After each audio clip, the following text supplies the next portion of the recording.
Salut tout le monde, c'est David pour la chaîne Monsieur Caméra et on se retrouve ici à la Photokina, plus particulièrement sur le stand de Panasonic. Comme je vous avais dit, je vais essayer d'avoir un maximum d'infos sur le S1 et le S1R. Je vais essayer de retrouver ma personne de contact, Francky, pour essayer de lui choper un maximum d'infos. C'est parti!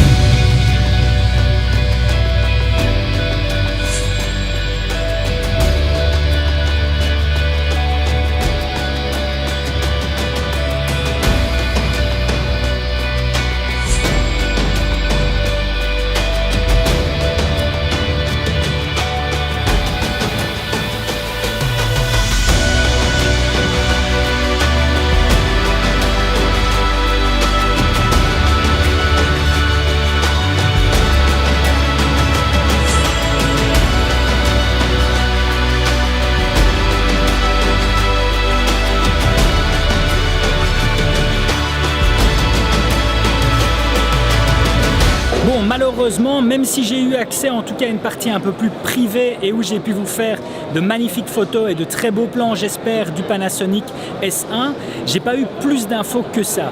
J'ai eu la chance par contre de serrer la main au numéro 2 mondial de chez Panasonic, mais voilà, à part cet honneur-là, j'ai pas eu plus d'infos. On sait qu'il y aura un flot d'informations qui va continuer dans le futur, probablement en tout cas courant janvier, il y aura des nouvelles informations qui vont tomber. Maintenant, de savoir vraiment au niveau du type de codec vidéo, au niveau du framerate, etc., il n'y a vraiment aucune information qui fuite. Donc ça, c'est voilà, c'est un petit pincement au cœur que je pensais en tout cas pouvoir vous donner un peu plus d'infos là-dessus. Mais non, va falloir attendre. Ça ne sert à rien de toute façon de spéculer. On attendra courant janvier pour avoir un peu plus d'infos là-dessus. Alors ici, ce qu'ils ont exposé, c'est quelque chose d'assez intéressant. C'est juste derrière moi, ici. Et c'est quelque chose pour lequel je me bats vraiment d'expliquer aux gens. C'est vraiment quelque chose qui a révolutionné, en tout cas chez moi, ma façon de filmer et de voyager. C'est le fait que le micro 4 tiers, d'un point de vue portabilité, c'est juste extraordinaire. On le voit ici justement avec deux sacs à dos qui sont pendus l'un et l'autre, un avec de l'équipement full frame et de l'autre avec du micro 4 tiers. Et on voit vraiment la différence d'un point de vue place, mais surtout d'un point de vue poids que ça peut représenter. Lorsque je suis parti un mois en Chine, le fait d'avoir cet équipement en micro 4 tiers a été juste génial parce qu'au moins à aucun moment j'ai ressenti un sentiment de fatigue ou vraiment être dégoûté de filmer, parce qu'au bout d'un moment, le fait de devoir sortir son matériel qui est lourd ou imposant, des fois c'était un peu contraignant sur en tout cas une certaine période de temps, et là c'était pas du tout le cas. Donc voilà, de nouveau quelque chose de bien pensé, de bien montré pour justement expliquer aux gens que le micro 4 tiers a plein d'avantages. Alors ce que je viens de voir à l'instant, ça c'est quelque chose qui me plaît énormément. C'est un caisson de plongée justement pour le GH5, et c'est vraiment quelque chose qui me donne envie d'essayer.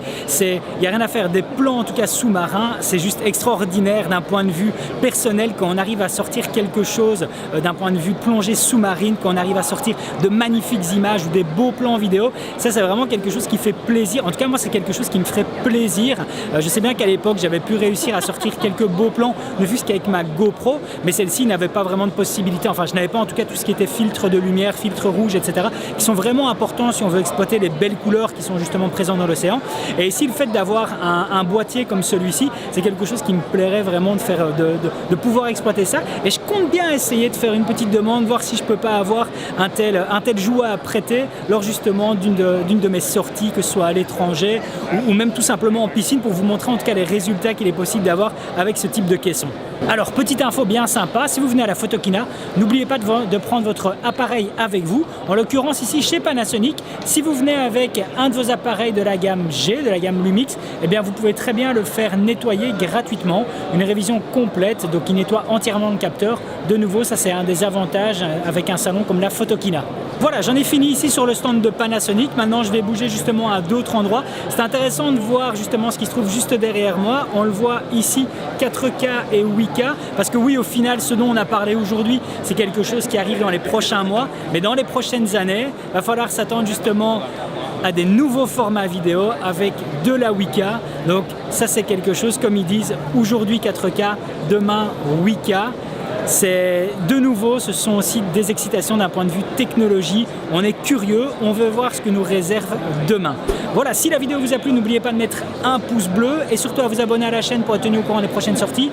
Maintenant, n'oubliez pas, sur la chaîne, je publie aussi d'autres vidéos sur la Photokina pour les autres stands, que ce soit innovation technologique ou autres marques. Donc voilà, n'hésitez pas à regarder. À la prochaine!